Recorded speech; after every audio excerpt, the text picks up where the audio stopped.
Hello guys, welcome to my channel. I want to show y'all I have some small brinjal. I want to make brinjal pickle, which I left the stem and I cut it into 4 pieces, you can see. So I washed it, my brinjal dried properly, and I cut it like this. I left with the stem so you can hold the stem and bite.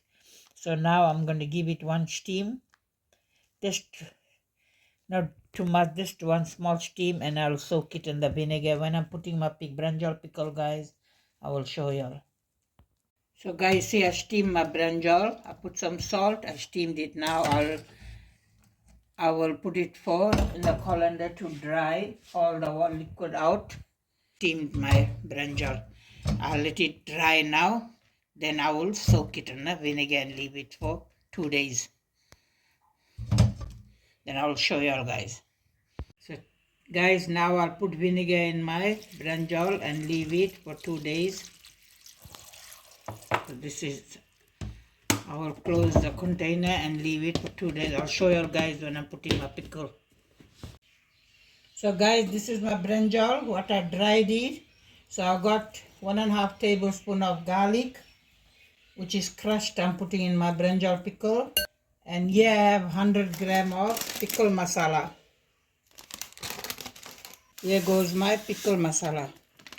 And here I have 1.5 cup of oil, which I made hot.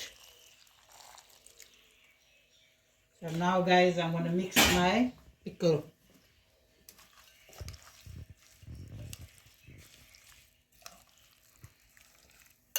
So this pickle is ready guys for eating, because why?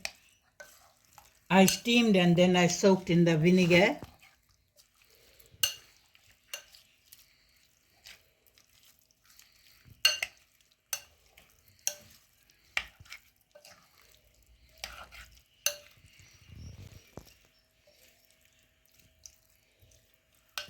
So that's how guys, brinjal pickle. So I left the stem, you can see, you can just hold and bite. All the brinjals I left the stem. Very, very tasty guys, brinjal pickle. Thank you guys so much for watching. Enjoy it, share it.